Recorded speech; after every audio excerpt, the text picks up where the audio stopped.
Rain hits my face like open hands, hard, cold. It slides into my eyes and turns the porch light into a smeared halo behind the glass. Click. The deadbolt. A sound with weight. Final.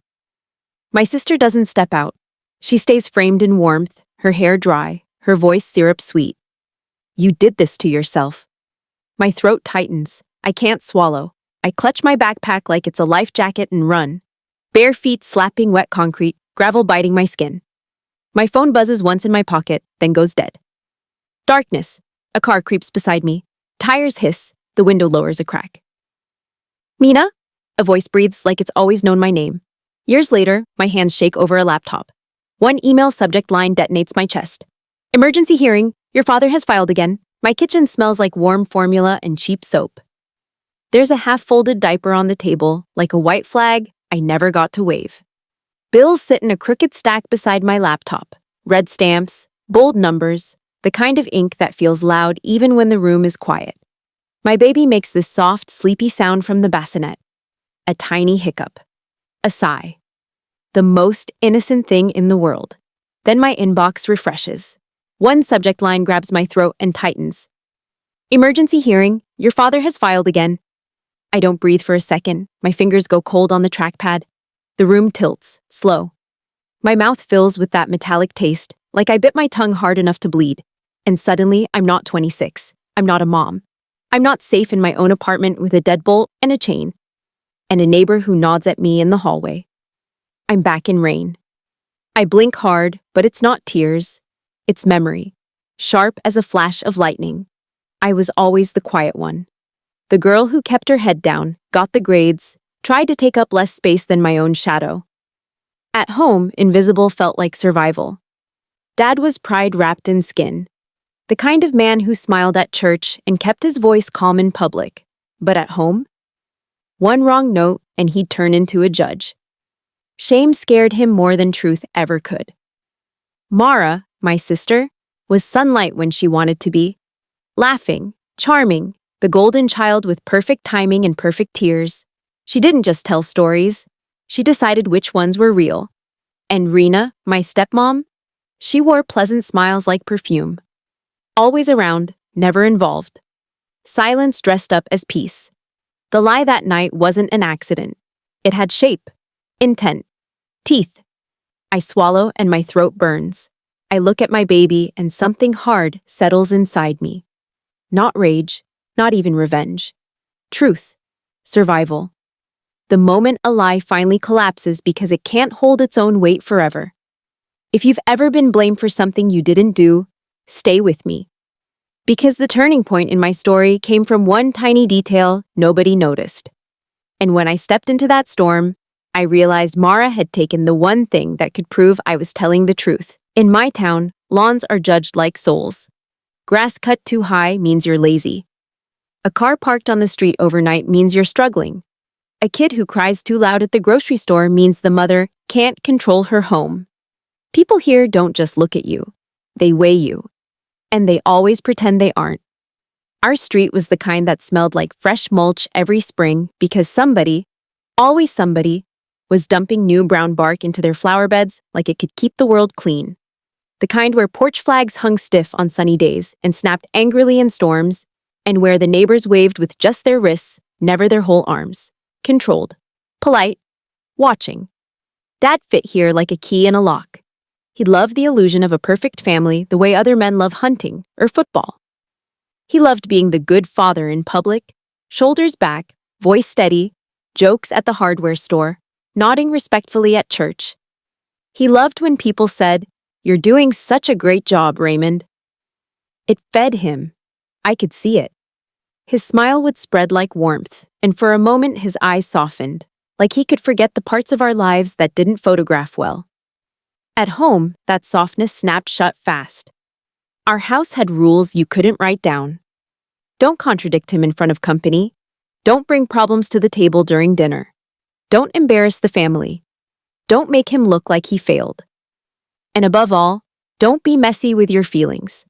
When my mom died, the house stopped breathing the same. I was 8, Mara was 12. I remember hospital air.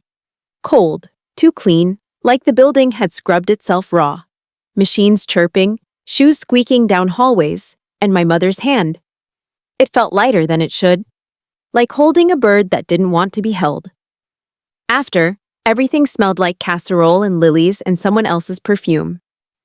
Dad didn't cry the way movies show it. He went quiet. He became a statue that still went to work. A man who moved through rooms without really being in them. He sat in his recliner like it was the last solid thing in the world. The TV would glow on his face at night, and he'd stare right through it, jaw tight, eyes dry. Like, if he let himself feel anything, he'd split open. Someone had to keep the house from collapsing. So Mara stepped into the empty space like she'd been waiting for it. She started making my lunches, signing permission slips, checking my homework, brushing my hair too hard, like discipline could keep grief from showing. She learned how to talk to adults with that careful tone that makes them proud. She'd tilt her head just enough, smile just enough. She became the girl everyone praised. She's such a good daughter, people said, so responsible. Dad soaked those words up like rain in dry soil. And I learned something early. Mara's help came with strings. She would hold my homework folder for me, then forget it on the kitchen counter on the one day I had a big project due. She would clean my room when Dad was in a mood. Then my favorite bracelet would disappear for a week, only to show up in the couch cushions like it had been playing a game with me. She would offer to talk to my teacher when I struggled with a math concept. Then I'd walk into class and feel the teacher's eyes on me like I was fragile. Like Mara had painted me as a problem without using a single harsh word. The first time I tried to tell Dad something was wrong, my voice shook so hard I hated myself for it. "She's doing stuff," I said, standing near the doorway of his office because I couldn't make myself step fully into the room. "Mara, she keeps..." Dad didn't even look up from the bills. "Mara's keeping this family together," he said, flat, final. "I'm not saying she isn't, I just..." He sighed like I'd asked him to carry a mountain. "You're jealous." The word hit like a slap. Jealous. Not scared, not confused, not hurt. Jealous. Mara was nearby, of course. She always was. I felt her presence before I saw her. Like perfume in the air. She came into the doorway with this gentle face, eyebrows pinched, the perfect concerned sister expression. "It's okay," she said softly, like she was calming a child. Like she was the adult, and I was a stormy little thing she had to manage. "We'll figure it out." Dad's shoulders loosened at her voice, like her words were the only medicine that worked. I learned then, my voice didn't carry the same weight as her whisper. When Dad remarried, the house got brighter on the outside and colder on the inside. Rena came with a cheerful laugh and a Pinterest-level obsession with fresh starts. New throw pillows, new curtains, new rules about shoes by the door. She called our family a blessing, like the word could cover the cracks. She wasn't cruel in an obvious way. That would have made her easier to fight. She was absent. Present in the room, absent in the moment. She'd smile when Dad spoke, nod when Mara cried, and when I stood there with my nails digging crescents into my palms, she would look at the countertop, at the spice rack, at anything except my face. If Dad was thunder, Rena was fog.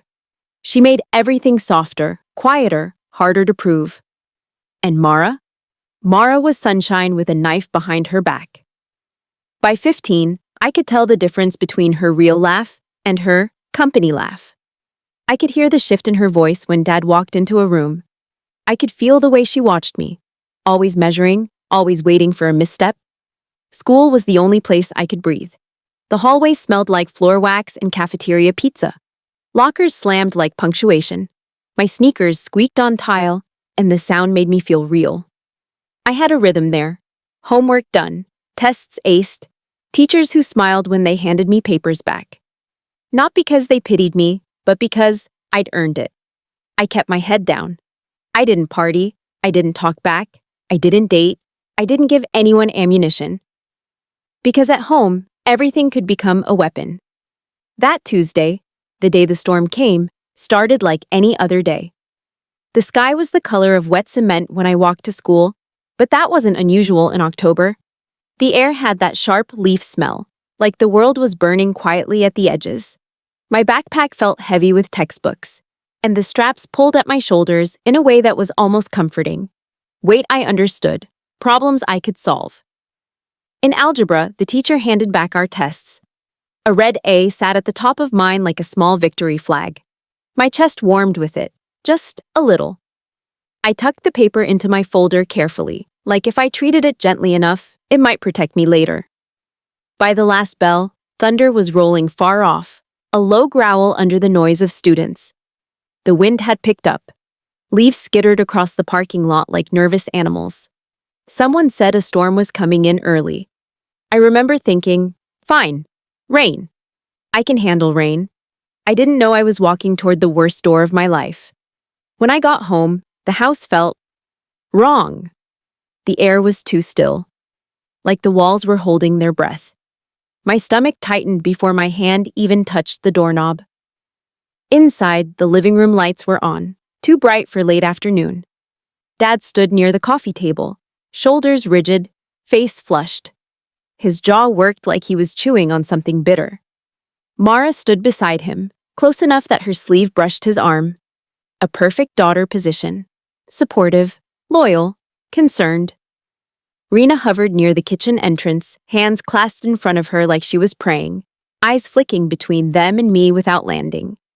Dad held a wad of cash in one fist. In the other, his phone.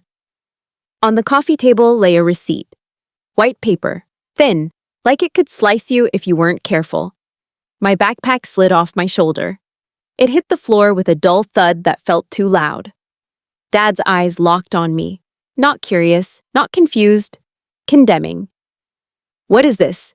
he said, and his voice was quiet in a way that scared me more than yelling. My mouth went dry. "What? What are you talking about?" He lifted the cash. "This," he snapped. And now the quiet broke. "This was in your room." My heart kicked hard like it wanted out. "I don't..." My tongue felt thick. "I don't know what that is." Mara's face crumpled with concern so convincing my throat burned. "Please," she murmured, like she was begging me to stop lying. Like she was the hurt one here. Dad thrust his phone toward me. The screen glowed with a message thread. My eyes jumped across it, trying to make sense of the words. "You think I'm stupid?" Dad barked. "You think I don't know what this means?" I stared. My vision blurred at the edges. The messages looked like a conversation. Someone asking for more, someone saying same place, someone using casual shorthand. It didn't sound like me. It didn't look like me. But it was there, lit up in Dad's hand like a torch. "I didn't do this," I said, and my voice came out too thin, too small. Dad's nostrils flared. "Don't." "Dad, please." I tried again, and the word Dad tasted wrong on my tongue, like a plea I didn't deserve to say. "Please just listen. I won't have this in my house." The words snapped out of him like a whip. "Do you understand me? Not under my roof." My hands trembled so badly, I shoved them into my hoodie pocket. My nails scraped my skin, desperate for something to feel solid. Mara stepped forward, slow, gentle, like she was approaching a wounded animal. Her eyes glistened. Her voice softened until it was almost kind. "Don't make this harder, okay?" Harder. As if the hardness was my choice. As if I was the one doing this.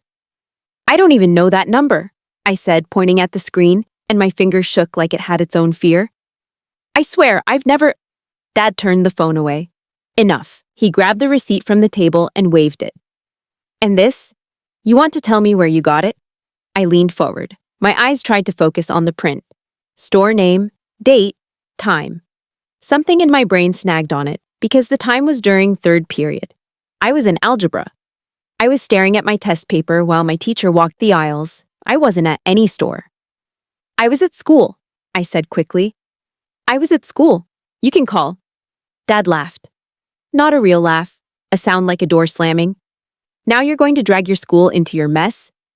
Rena made a small sound in the kitchen doorway, almost a gasp, almost a sigh, then said nothing. Mara pressed a hand to her chest like she was in pain. "I didn't want it to be like this," she whispered, loud enough for Dad to hear, for me to hear, for the whole house to hear. I tried to handle it quietly. Handle it quietly. My stomach churned. Heat rose up my throat. I swallowed it back, but it lingered. Bitter, sharp. The room felt too bright. The air smelled like lemon cleaner and something metallic. My ears rang. The edges of the world narrowed down to Dad's face and Mara's performance and the receipt fluttering in his hand. I wanted to scream. But I'd learned screaming didn't work in our house. It only made Dad more certain you were out of control. So I did the only thing I'd always done. I tried to be reasonable. I didn't take your money, I said slow, like speaking carefully could build a bridge. I didn't write those texts. Someone is lying. Dad's eyes flicked to Mara, just a flick. Like checking where true north was. Mara's tears spilled. Perfect timing. Why would I lie? She choked out, looking at Dad like he was her entire world. She's my sister. My chest hurt. Not metaphorically, physically. Like a fist had lodged behind my ribs and was squeezing.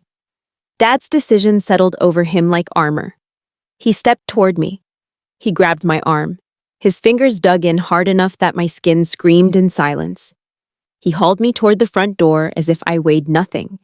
As if I was just an object in his way. Dad, stop! I stumbled, trying to pull back, but his grip tightened. My backpack sat on the floor where it had fallen. He snatched it up with his free hand and shoved it into my chest. The impact knocked the breath out of me. The zipper bit into my collarbone. My eyes watered, not from crying, just from the shock of air leaving my lungs. He yanked the door open. Wind roared in, wet and wild. Rain sprayed across the threshold like it was trying to get inside, like the storm had been listening and was ready to witness. Streetlights outside flickered, yellow halos blurred by sheets of water. Dad's face was hard stone. Get out, he said.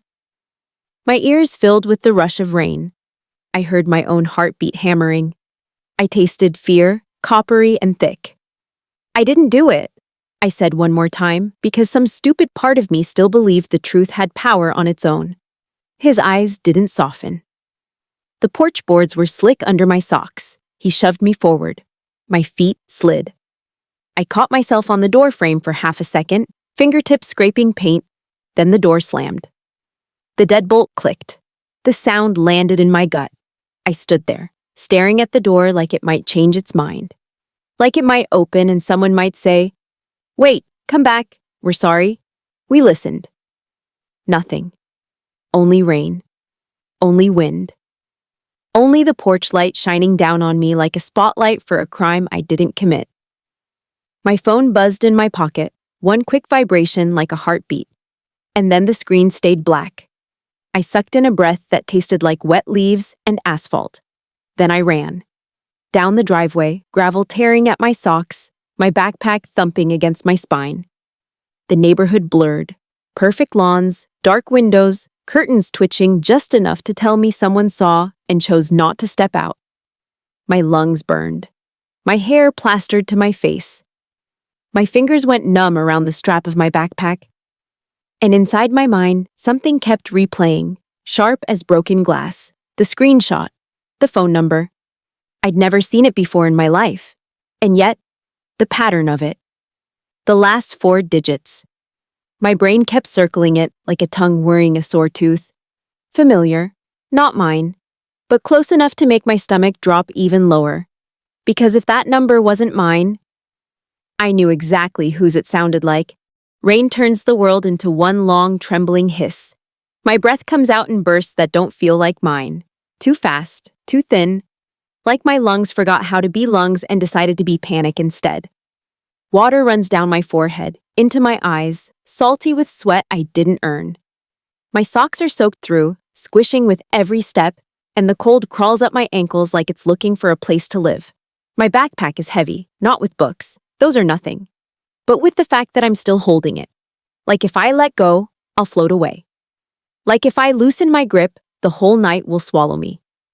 I try my phone again. The screen stays black. I press the button harder, like force can turn dead into alive. Like, if I hurt my thumb enough, the phone will wake up out of pity. Nothing. My fingers shake so badly, I fumble the charging brick in my bag. I find it by feel. Plastic corners, a little crack from where it fell once. My hands are numb, clumsy, useless. I look around for somewhere to plug it in and the idea feels stupid immediately. The streetlights flicker like they're deciding whether to stay. Wind pushes sheets of water sideways. The sky cracks open with thunder that rattles in my bones. I open my rideshare app. Spinning wheel. Searching? Then, no connection. Of course. The storm isn't just wet, it's hungry. It eats signal. It eats light. It eats any easy exit I might have had. My lips are turning stiff. I can feel it when I swallow. My teeth chatter once, then again, like my body is trying to shake the fear out through my jaw. I tell myself to think. Not cry, not spiral. Think. Where do I go? Not a friend's house, not tonight. Friends have parents who ask questions, parents who call my dad because they don't want trouble.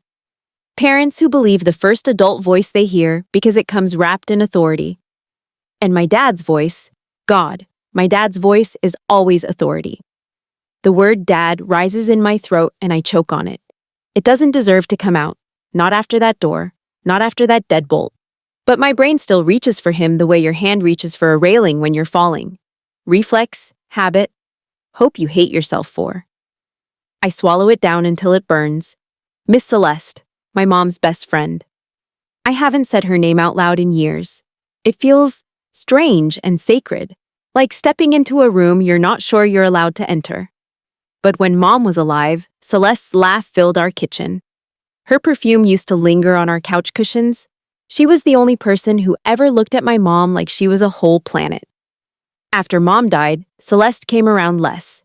Not because she didn't care, because being near us was like touching a wound that wouldn't close. Dad didn't like her either. Celeste asked questions. Celeste didn't smile and nod and accept the story Dad preferred. I know where she lives. I know it like I know the route to school. 2 streets over, past the little strip of trees and the corner store with the busted neon sign. My feet move before my mind fully agrees. Every step hurts. The cold has teeth now. My wet hoodie clings to my back and arms, heavy as guilt. And I can't stop thinking about how Dad called me this. Like I'm not a person. Like I'm a stain. Thunder booms again and my stomach drops. I flinch hard enough my shoulders ache. Flash.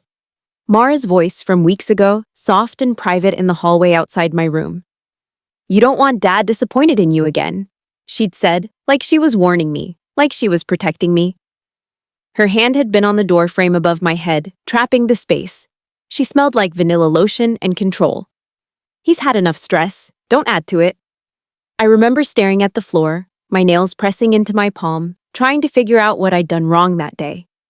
I'd forgotten to load the dishwasher. I'd come home 5 minutes late. I'd laughed too loud on the phone with a friend. It was always something. Mara didn't threaten like other people threaten. She didn't raise her voice. She didn't get angry in obvious ways. She just implied consequences. She just reminded me who held the story. Wind slaps me sideways and yanks me back into the present. I taste rain and grit. My hair is plastered to my cheeks. My eyes sting. When I finally reach Celeste Street, the power goes out with a collective sigh. One moment there's light spilling from windows, warm rectangles in the dark. Then everything blinks and dies. The whole neighborhood becomes a shadow. A few porch lights flicker on generators, but most houses are black.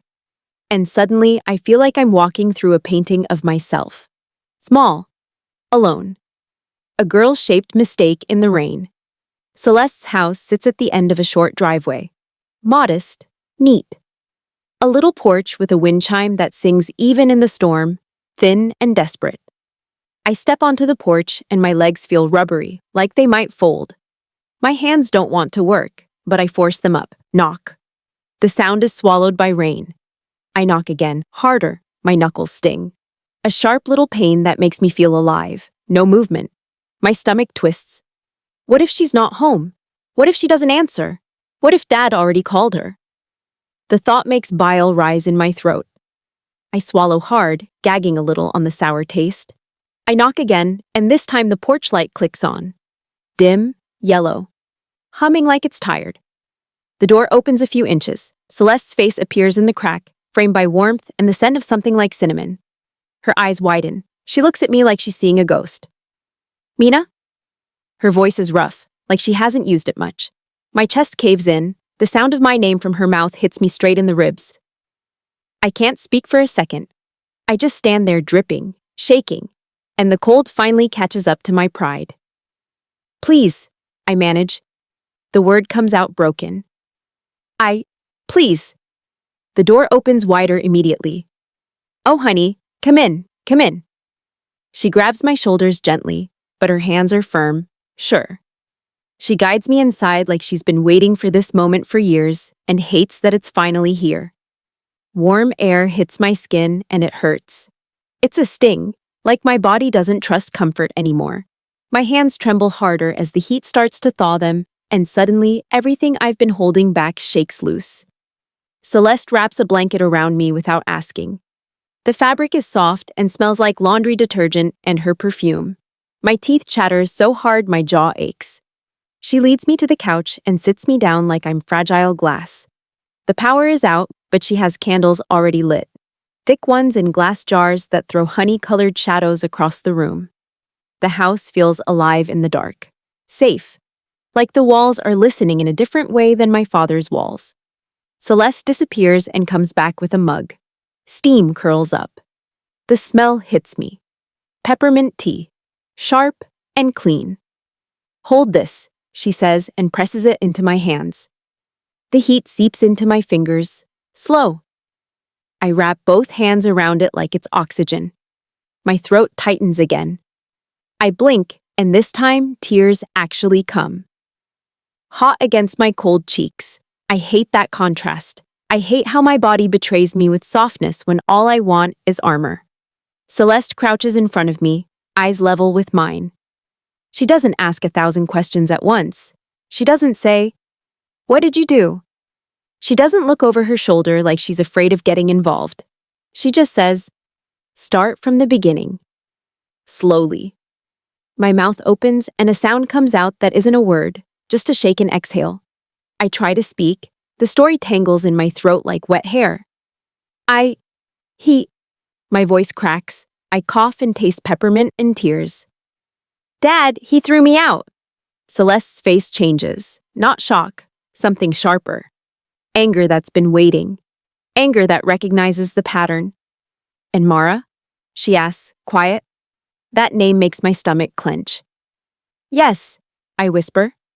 Celeste closes her eyes for a second like she's counting to 10. Like she's stopping herself from saying something that would burn the whole room down. I tell her about the cash, the screenshots, the receipt. My words come in bursts, uneven, like my lungs keep catching. I keep rubbing my thumb against the side of the mug, a frantic little motion I can't stop. My wet clothes itch under the blanket. My feet are freezing, numb and aching at the same time. Celeste listens like every sentence matters. She doesn't interrupt. She doesn't doubt. Her eyes don't slide away.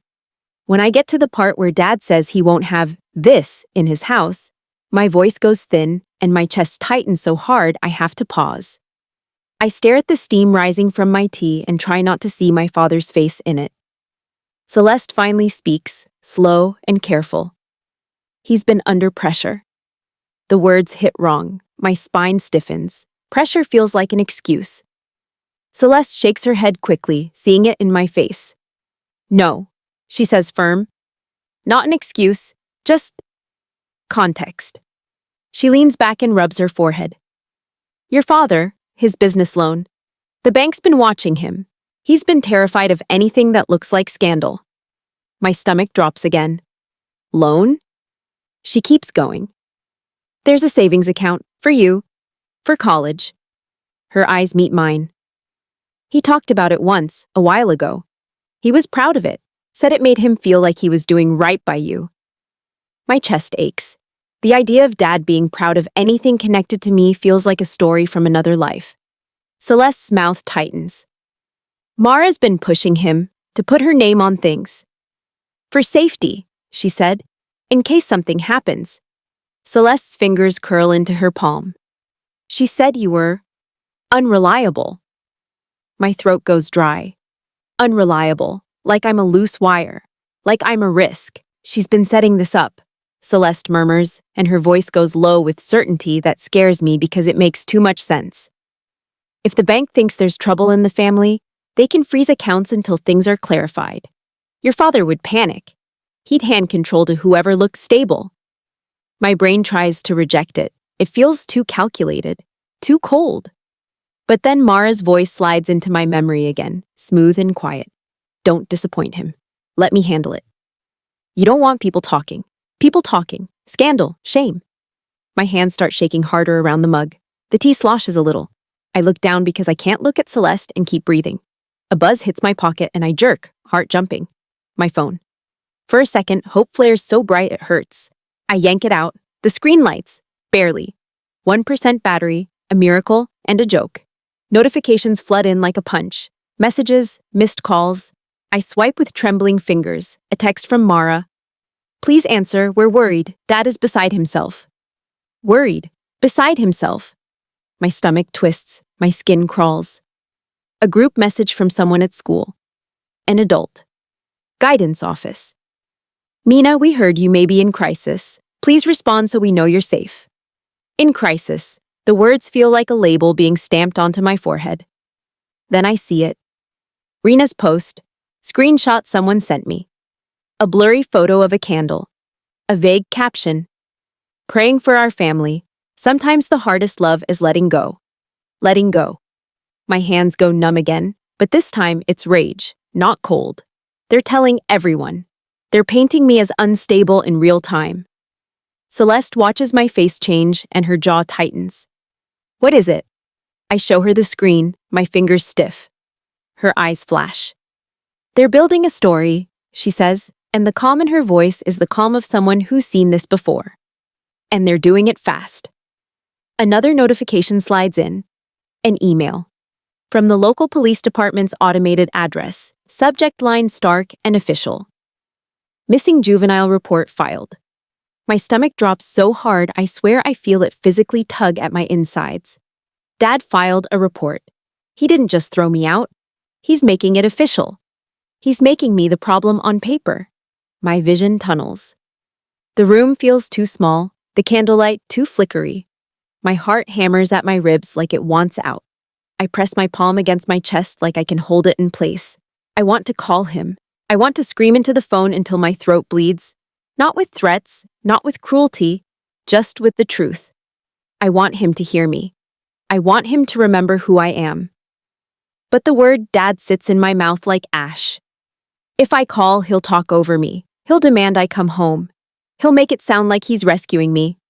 And Mara will stand behind him with that soft voice and those perfect tears, and she'll control every angle of the conversation like she always does. And if I don't call, they'll say I ran. They'll say I'm guilty because I'm silent. My brain splits in two, anger and shame, wrestling like animals. Anger says, how dare he, how dare her, how dare them all. Shame says, maybe you should have been better. Maybe you should have been easier. Maybe you should have. I slam that thought down hard. No. No. Celeste takes the phone gently from my hands, like she's afraid I'll break it or myself. She scrolls, her eyes moving quickly. Then she pauses on the screenshot thread, the unknown number. Her lips part slightly. My stomach tightens again. What? I whisper. Celeste leans closer, squinting. And then something shifts in her face. Recognition. Not certainty yet, but a spark. That number, she murmurs, almost to herself. My pulse spikes. You know it? Celeste's eyes lift to mine. I've seen it, she says slowly, on a flyer, on Mara's little delivery ads. She shakes her head once, like she can't believe it's that blatant. She started doing local deliveries, picking up groceries for older neighbors, dropping off packages. She handed me her contact once, said if I ever needed anything. My mouth goes dry again. The last 4 digits, the pattern. Familiar, not mine, hers. Heat rushes up my neck. My ears ring, My hands clench into fists under the blanket so tight my nails dig crescents into my skin. It wasn't just a lie. It was her fingerprint. Celeste sets the phone down carefully on the coffee table like it's evidence in a case, like it might bite. She stands and starts pacing, a small tight circle on the rug, the candlelight making her shadow jump. "There's someone I can call," she says, voice low. "Someone who knows how to pull records, not in a shady way, official ways." She stops and looks at me. "But Mina, if we do that, it might alert people. It might bring them here." The word "here" makes my stomach knot. My eyes flick to the window. Outside is pure dark and rain. The world feels enormous and unsafe. This house is the only warm dot in it. Authorities showing up means questions, means paperwork, means Dad's story gaining weight because it's in a uniform's mouth, means Mara getting to cry in front of strangers again. My throat tightens until breathing feels like dragging air through a straw.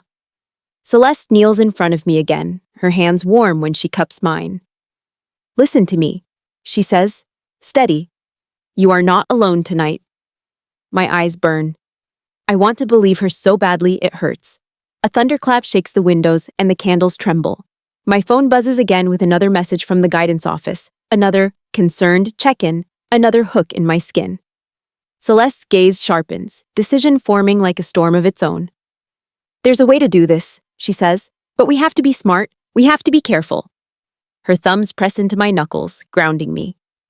"Because the second they find out where you are, they'll try to control the story again." My throat works around a lump. I nod once, small because I don't trust my voice. Celeste stands and reaches for her landline phone, the old one that doesn't care about dead batteries or storms. She hesitates with her fingers hovering over the buttons. "Ready?" she asks softly. My heart bangs against my ribs like a warning. Because I know what calling for help can look like in my family. I know how fast help can become a cage with a polite label. I stare at Celeste's hand over the phone. And I realize something terrifying. If she dials, everything changes. And if she doesn't, I might not survive the story they're building about me. The knock is different from mine. Not frantic, not desperate, measured. 3 beats, a pause. Then one more, like punctuation. Celeste freezes with her hand still hovering near the phone. The candle flames twitch, throwing nervous shadows across the wall. My stomach drops so fast it feels like my organs shift. Another knock. My body goes cold in a new way. Not weather cold, danger cold. Celeste's eyes meet mine. Her face is calm, but I can see the tension in her jaw, the tiny muscle jumping near her cheek like it's trying to say what her mouth won't. "Stay here," she whispers. My lungs stop cooperating. I nod anyway. She walks to the door, steps slow, controlled. The blanket around me suddenly feels like it weighs 100 pounds. I can't tell if I'm shaking from the cold, or the fear, or the memory of my father's hand on my arm. Celeste opens the door just a crack. A slice of wet night cuts into the house. Wind sneaks in, bringing the smell of soaked leaves and asphalt. I can't see much from the couch, but I hear it. A man's voice. Professional. Flat. "Ma'am, we're here for a welfare check." My throat tightens so hard it hurts. Welfare check. Those words sound kind, but they land like handcuffs in my head. Celeste doesn't move aside. "Who called?" she asks, polite as ice. "We received a report that a minor may be at this address," the voice says. Minor. I'm 15 again instantly, reduced to a category, a box on a form. Celeste's voice stays steady. "She's safe, she's dry, she's warm." There's a pause. I imagine a uniform, a flashlight, a badge-catching candlelight. "Ma'am," the man says, "we just need to confirm she's safe." The word safe hits me like a joke. My mouth opens, and the sound that comes out is a breath that scratches my throat. I stand up too quickly. The room sways. Blood rushes in my ears. My knees feel hollow, like somebody scooped them out. I step forward anyway because hiding feels like guilt, and guilt is what they're trying to glue to me. I appear behind Celeste's shoulder, wrapped in a blanket like a child. My wet hair sticks to my face. My hands clutch the mug so hard my fingers ache. The porch light frames the officer's silhouette in the rain. He's not cruel looking. That almost makes it worse. His eyes flick over me, blanket, bare feet, shaking hands. He looks for a quick story he can file and forget. "Hi," he says, voice softening by a notch. "Are you Mina?" My mouth is too dry to answer at first. I force my tongue to move. "Yes." "Okay," he says, nodding. "We just need to confirm you're safe." I laugh once, small and ugly, and it shocks even me. It comes out like something breaking. "Safe," I repeat, and the word tastes bitter. My teeth chatter. My lips feel numb. Safe isn't the word for what my house is. The officer's eyebrows pull together. Concern. Confusion. He glances at Celeste like she might translate me into something manageable. Celeste doesn't. She steps forward, closing the gap between the doorway and the officer with her calm presence like a shield. She is not making a statement tonight, Celeste says. Not without a youth advocate present, and not without someone who understands school reporting procedures. The officer exhales, a little impatient now. "Ma'am, we're just doing our job." "And so am I," Celeste replies, still polite, still firm.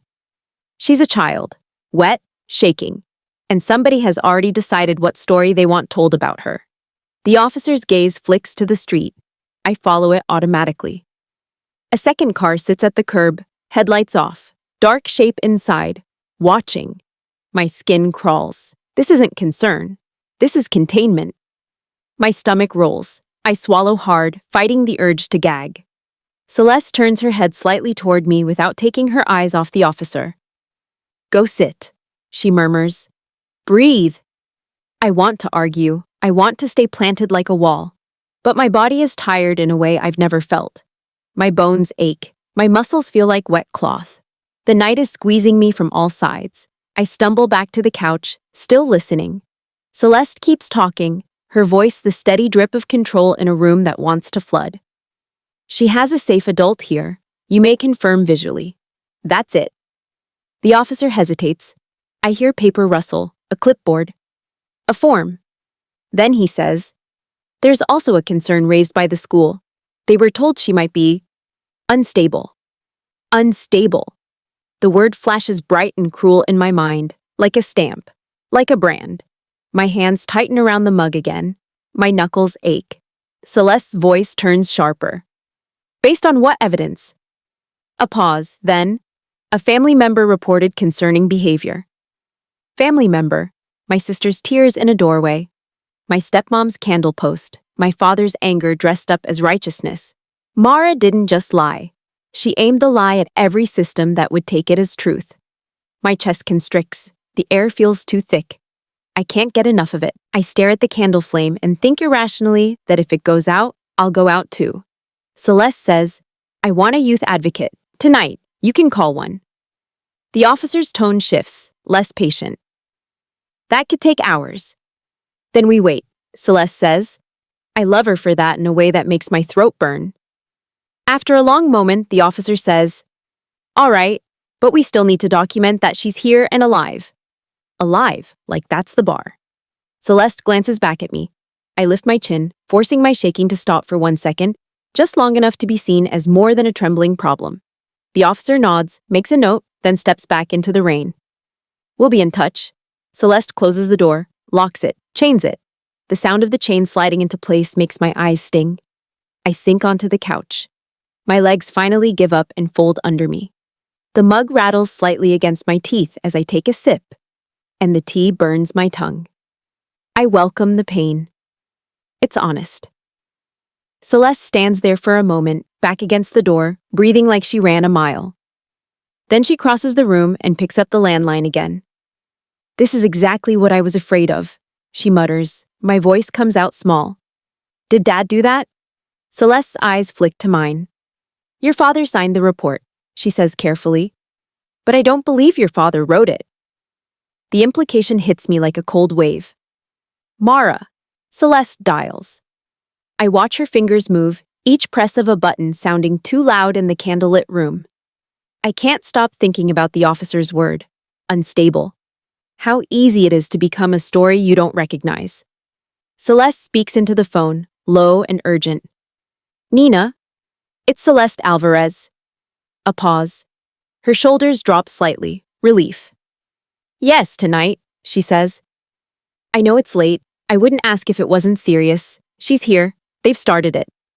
They've started it. My stomach flips again. Celeste listens, nodding. Yes, welfare check already. She glances at me. She's shaken, but she's coherent. She's telling the same story repeatedly. Same story repeatedly. Like consistency is a lifeline. Celeste lowers the phone a little and looks at me. Nina's coming, she says. Nina? I whisper. The name means nothing and everything. Another adult. Another gatekeeper. Another chance to be believed. Or boxed in. Celeste must see the fear in my face because her voice softens. She worked for the school district for decades, she says. She's the kind of person who doesn't get impressed by tears or titles. My stomach clenches. Titles, my father's, my sister's responsible daughter badge, my stepmom's peacekeeper smile. The candles flicker. Outside, rain keeps talking to itself. Time stretches. My wet clothes dry slowly under the blanket, leaving my skin clammy and itchy. I can't stop rubbing my hands together, like friction could erase what just happened. When the knock comes again, it's not like the officers. It's 2 quick taps, then another, like a secret pattern. Celeste opens the door. A woman steps in, shaking rain off a hooded coat.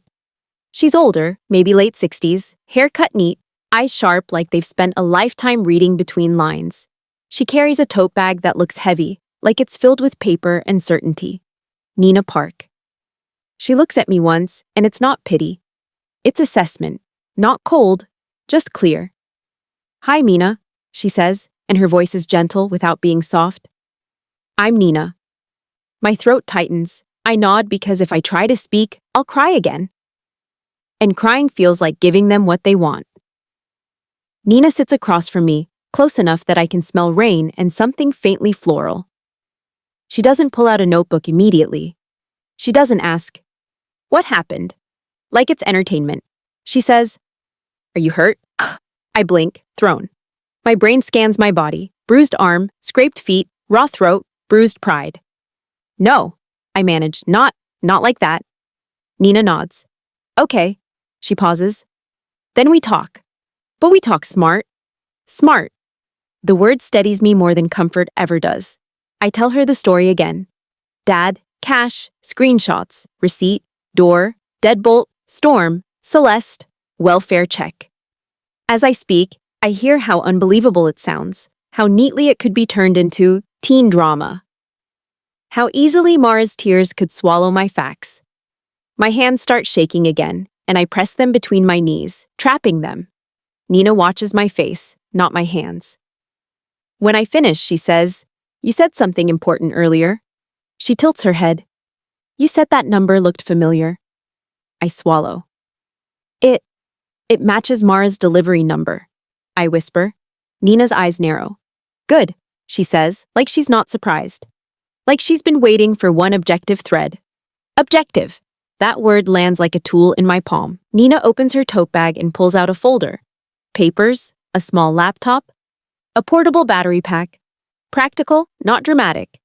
The kind of supplies that say, I don't fight with noise, I fight with proof. There are 2 kinds of truth, Nina says. The truth people feel, and the truth systems accept. My skin prickles. I want the second kind, I whisper before I can stop myself. Nina's gaze lifts. Yes, she says simply. The word yes hits me like warm water. Not comfort, permission. My voice shakes. I've been keeping notes, I admit, and shame burns up my neck as if I'm confessing something dirty. For years. Celeste's eyebrows lift, but she doesn't look disappointed. Nina doesn't look shocked. I stare at my hands. Little things, I say quickly, like minimizing it will make it less pathetic. Weird moments. Stuff that didn't add up. Dates, missing assignments that I swear I finished. Emails that disappeared. Things I found in my room that weren't mine. My throat tightens.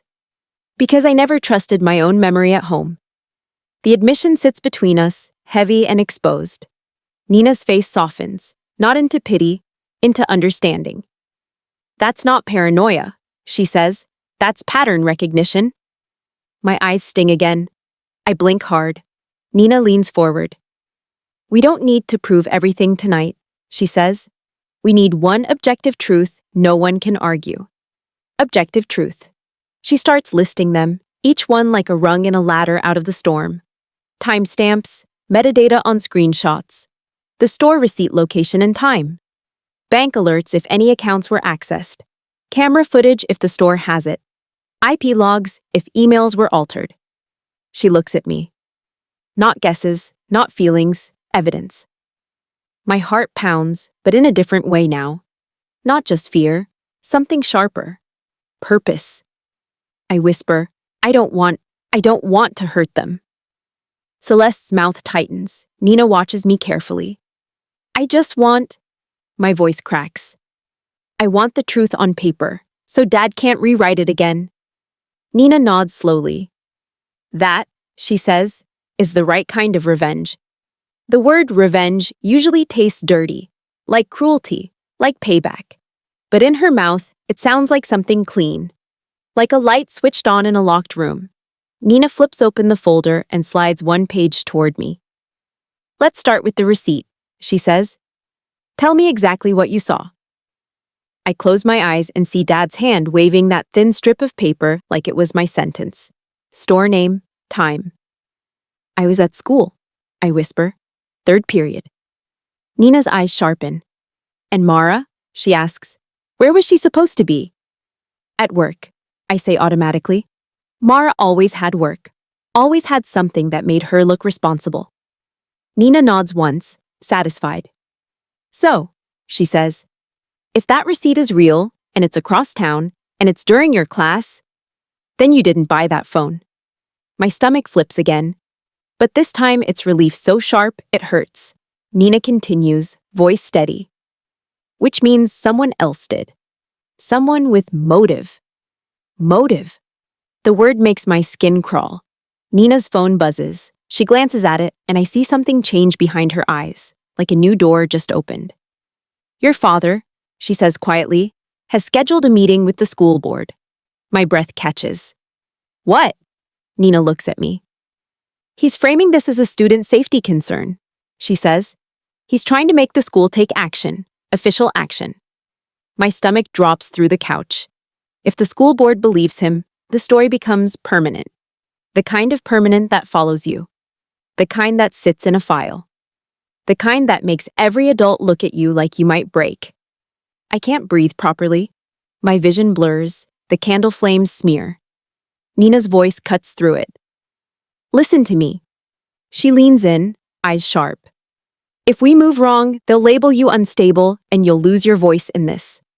Lose your voice. The phrase makes my throat tighten like hands around it, because I know exactly what it feels like to be talked over, to be dismissed, to be decided for. I stare at Nina, and the storm outside feels like nothing compared to what's coming. My hands unclench slowly. I nod once, not because I'm brave, because I'm out of choices. And somewhere deep in my chest, beneath fear and shame and the old reflex to beg for Dad's love, something new flickers alive. Small, stubborn, dangerous. A plan. The candlelight makes everything look softer than it is. Nina sits at Celeste's table like she belongs there, elbows planted, sleeves pushed up, eyes bright with that cold, clean focus that doesn't care who's nice and who's family. Celeste moves quietly in the background, refilling tea, checking the window like she expects my old life to come crawling up the lawn. My whole body hums. Not adrenaline exactly. Something tighter, like a wire pulled taut inside my ribcage. Nina taps the edge of a paper with her finger. We do this in steps, she says. Steps. My brain clings to the word like it's a staircase out of a basement. Step 1, prove the evidence came from Mara. Step 2, expose the motive without sounding like a desperate little sister with a grudge. Step 3, get Dad in a room where he can't drown me out with volume and authority. I nod, but my throat feels raw. Every time I swallow, I taste the storm again. I'm thinking about Mara's face, how she looked heartbroken while she handed Dad my life like a wrapped gift. I'm thinking about Dad's hands, the shove, the deadbolt. And then I'm thinking about how easy it would be to want something ugly. Something that hurts her the way she hurt me. My stomach twists and I force my hands flat on the table. Revenge that hurts people. Revenge that makes you cruel.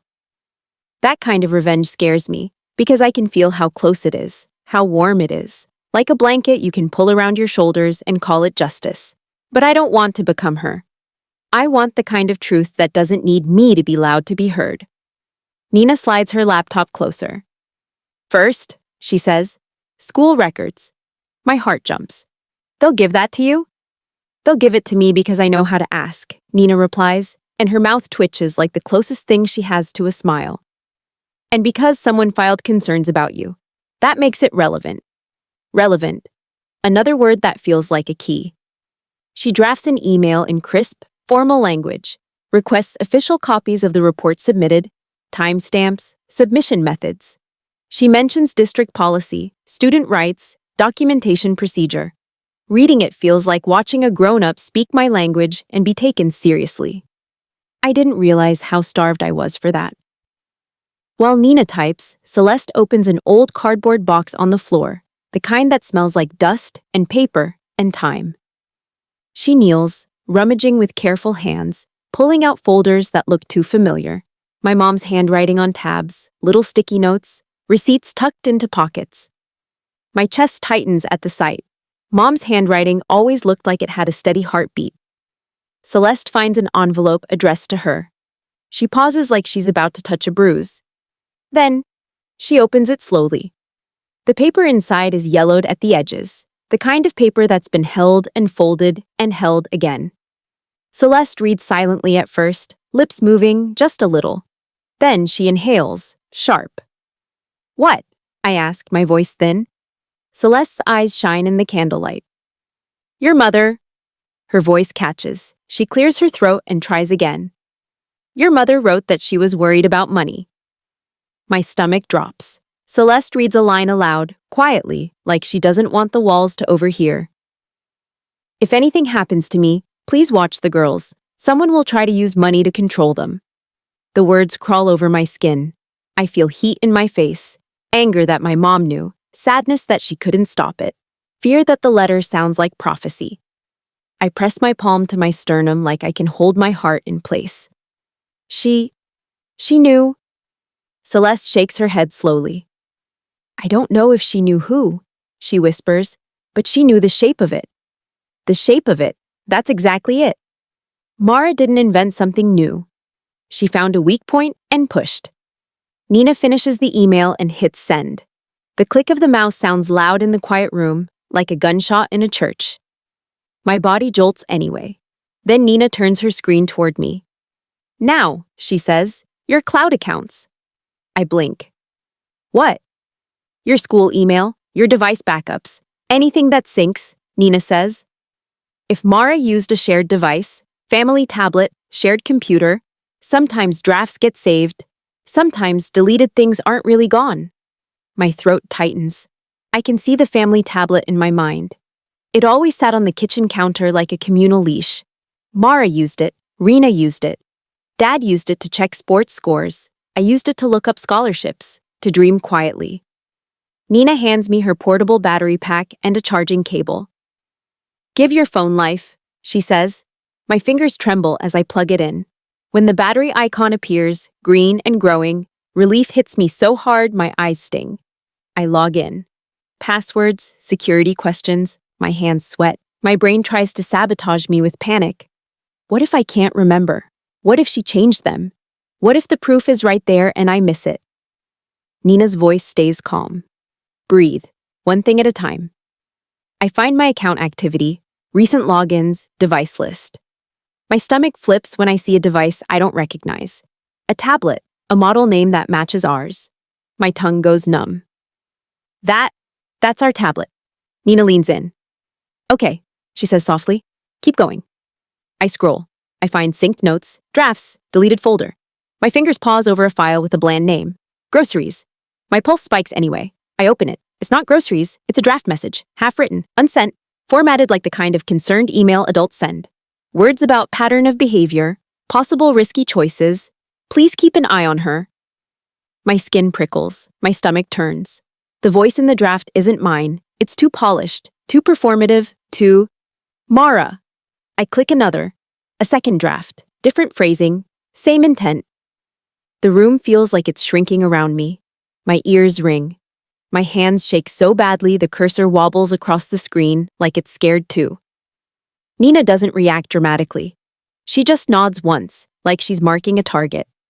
"This is good," she says. Good. The word makes me almost laugh. It doesn't feel good. It feels like finding the knife under your pillow and realizing someone put it there on purpose.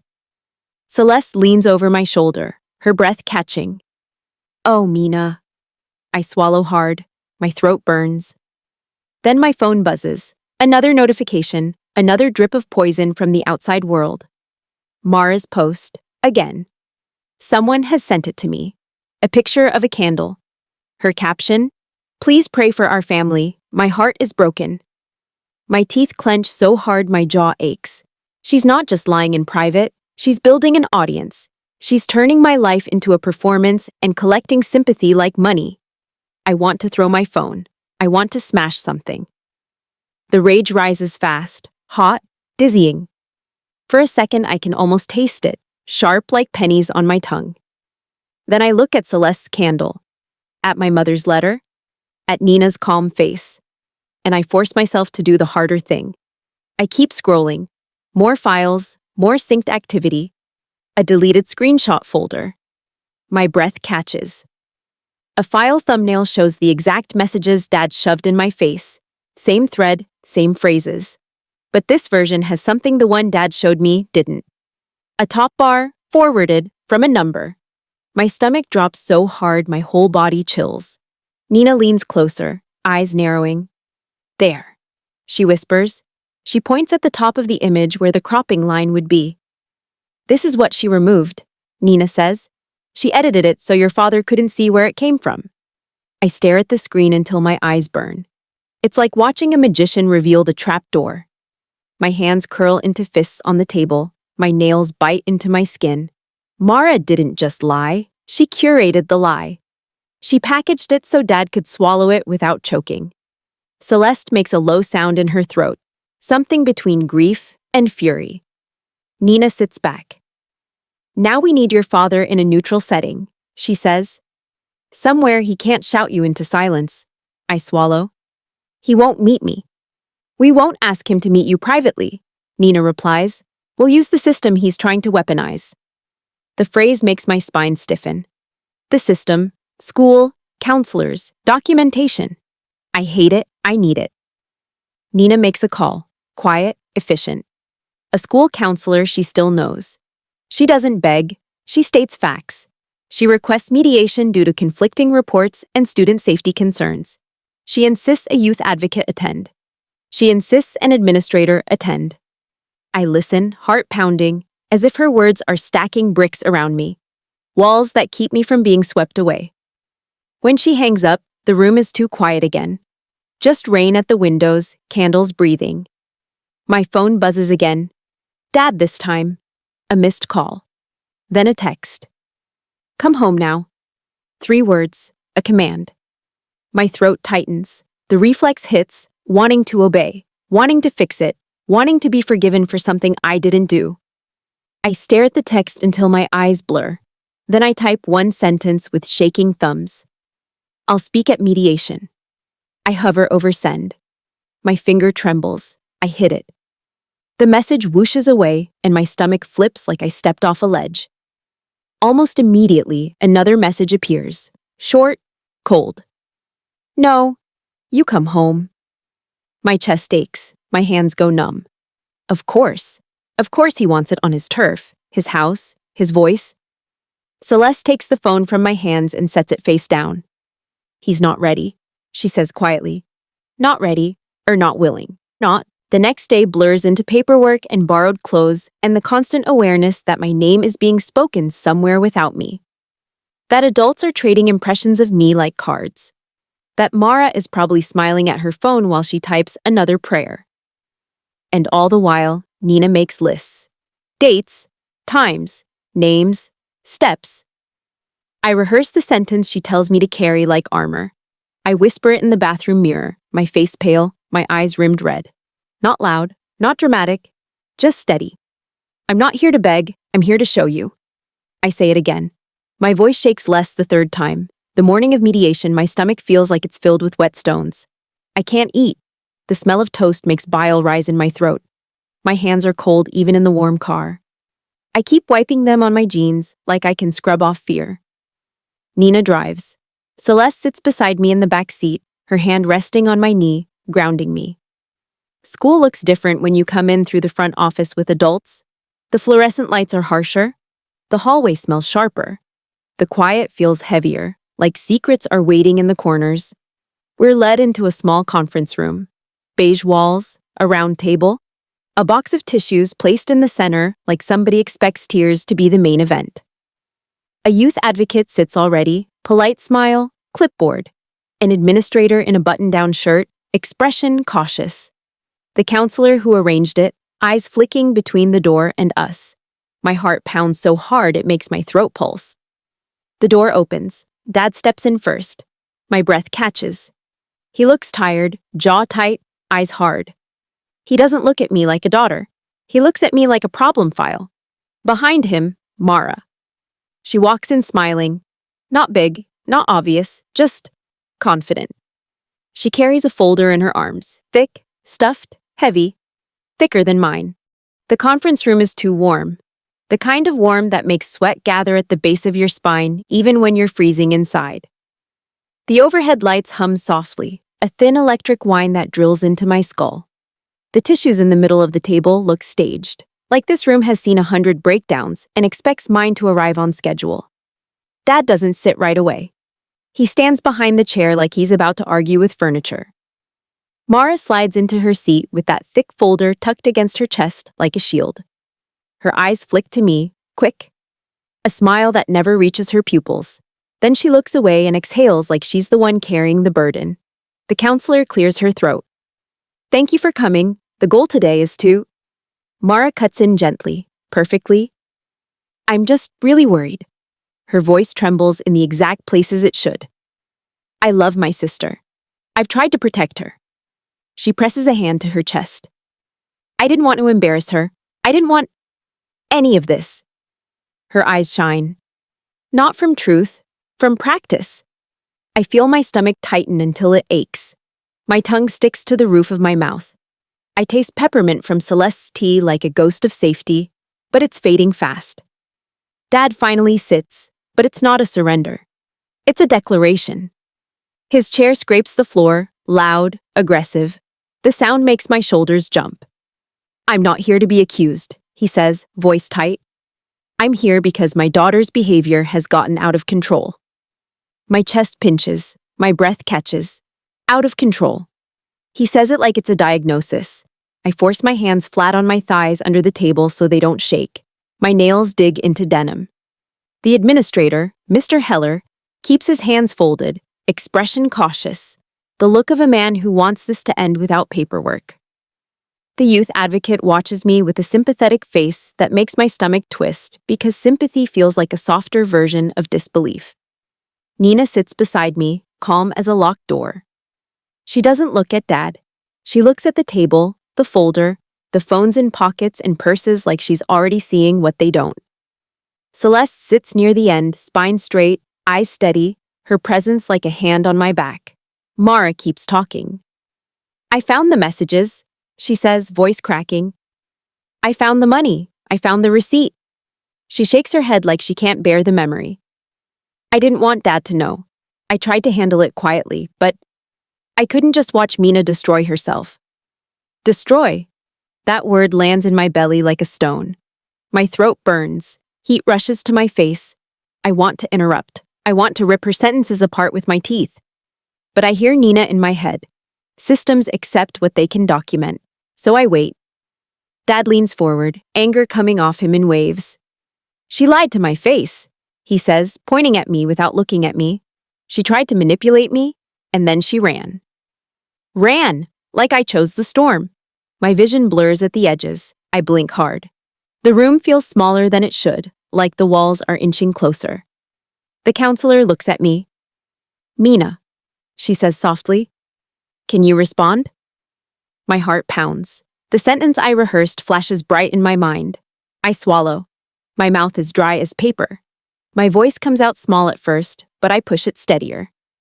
I'm not here to beg, I say, and the words feel like stepping onto thin ice. I'm here to show you. Dad scoffs. Mara's lip twitches like she's amused. Nina's voice cuts through cleanly. Before anyone argues, she says, let's do something simple.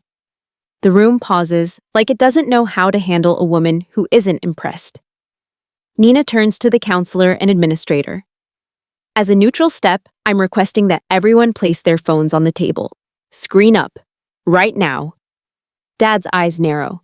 Why? Because the evidence being discussed is digital, Nina says, calm. And digital claims have time, dates, sources. We're going to compare timestamps with no interpretation. Mara's expression flickers for half a second. Too fast for anyone who isn't watching like Nina watches. Her fingers tighten on her folder. My stomach flips. Dad hesitates, then drops his phone onto the table like a challenge. Mara sets hers down more carefully. Too carefully. Like it's fragile. Like it's guilty. I place mine down with shaking hands.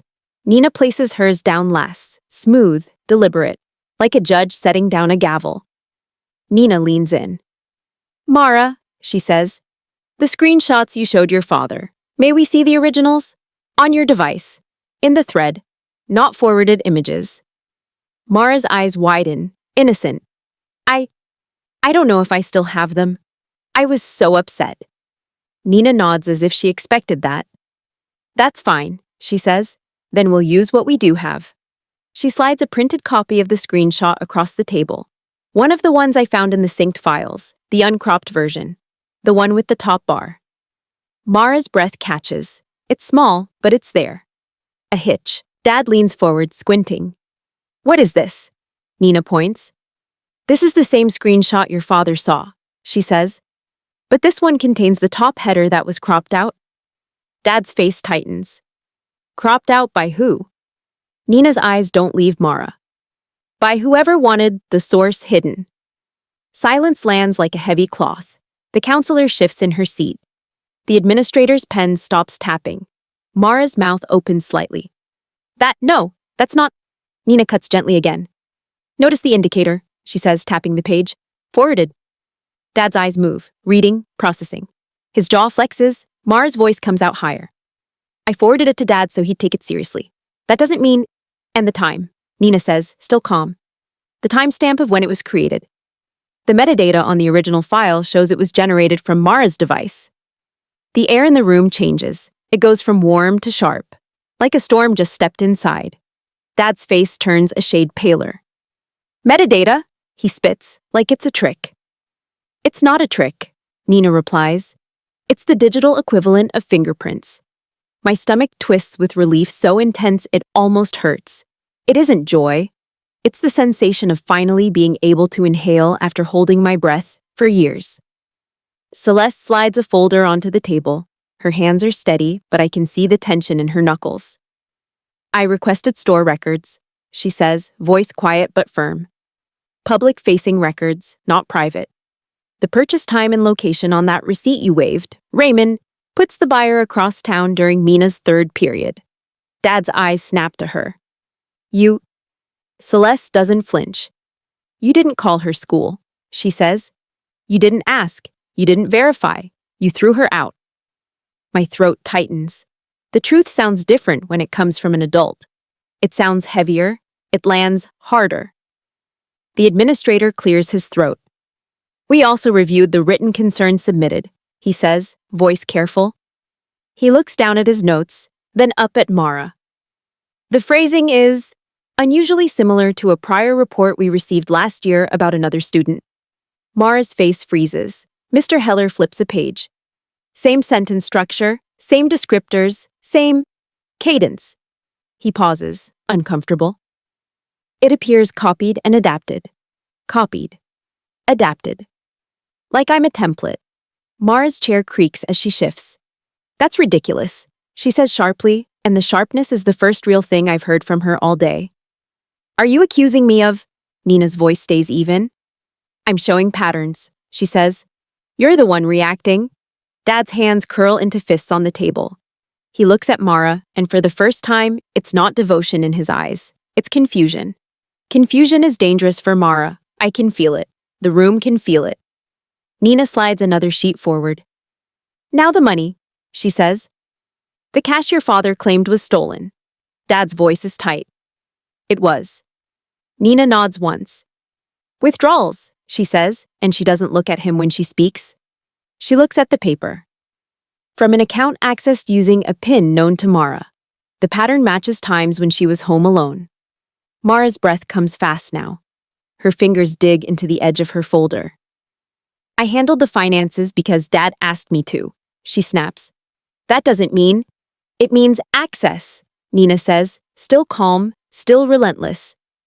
Dad's eyes widen slightly. Mara. The name leaves his mouth like he doesn't recognize it anymore. Mara's face tightens. Her eyes dart around the room, searching for a softer adult, a sympathetic angle, a way to steer the story back where she wants it. There isn't one. The counselor looks stunned. The youth advocate's lips part slightly. The administrator's posture stiffens. Dad goes quiet. Not sulky quiet. Empty quiet.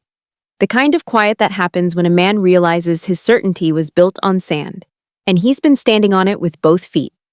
The room feels smaller than that storm night.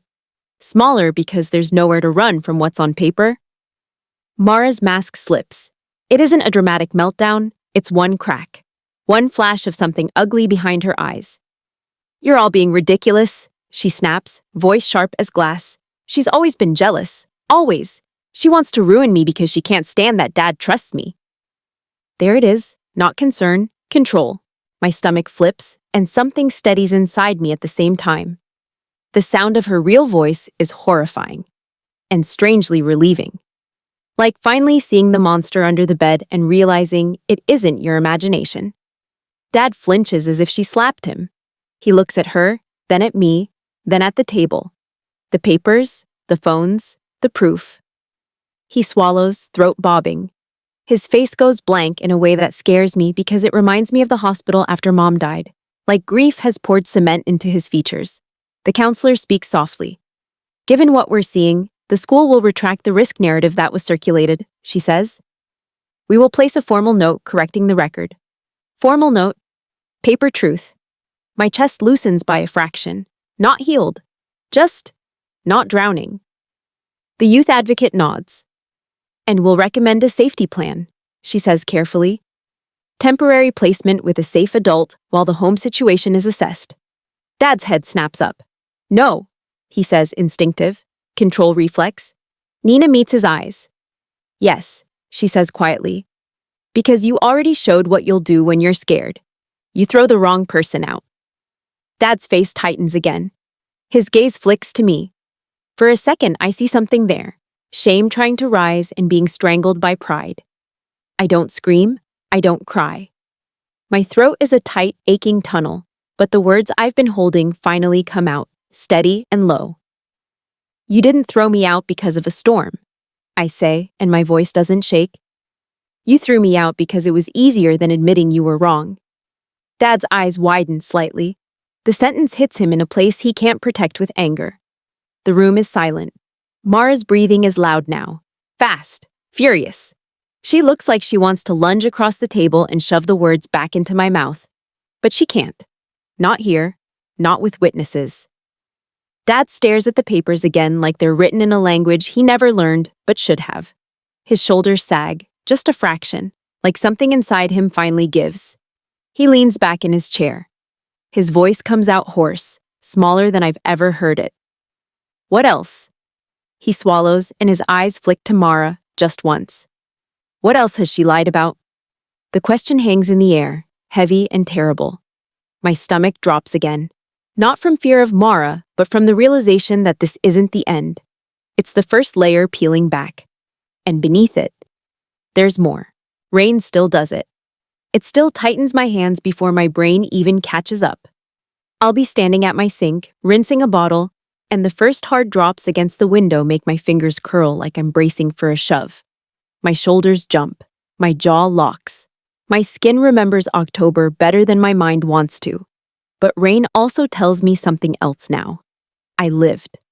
I lived through a night I wasn't supposed to survive, through a door slamming, a deadbolt clicking, through the kind of betrayal that makes you question your own reflection. And I didn't crawl back with apologies for a crime I didn't commit. I walked forward, shaking, furious, alive. The real revenge wasn't humiliating anyone. It was refusing to carry their story about me, refusing to wear unstable like a name tag, refusing to let my father's fear become my identity. I didn't win with screaming, I won with paper, with timestamps, with truth that didn't need permission to exist. Dad, he didn't transform overnight. He started small. An awkward text that didn't demand anything. A voicemail that didn't accuse. Can we talk? That sounded like he finally understood talking isn't the same as being right. Some days, I hated him for how slow it was. Some days, I hated myself for still wanting him at all. Rena spoke up once, just once. Not loud, not dramatic, just a quiet sentence that cracked the old pattern. I saw how she pushed things, and I stayed silent. It didn't undo anything, but it named it. And naming it felt like turning on a light. Mara didn't get some big movie ending. No spotlight, no last scream. She got something worse for her. People stopped believing her. Her tears stopped opening doors. Her concerns stopped sounding holy. And when she spoke, the room started checking facts instead of feelings. Now, years later, I tuck my baby in. I smooth soft hair. I listen to her breathing. Tiny, steady, certain. Thunder mutters far away, but this house doesn't flinch. The locks are mine. The quiet is mine. If you've ever been blamed for someone else's secret, comment, I chose the truth. And subscribe for more betrayal to justice stories that stay real, emotional, and advertiser-friendly.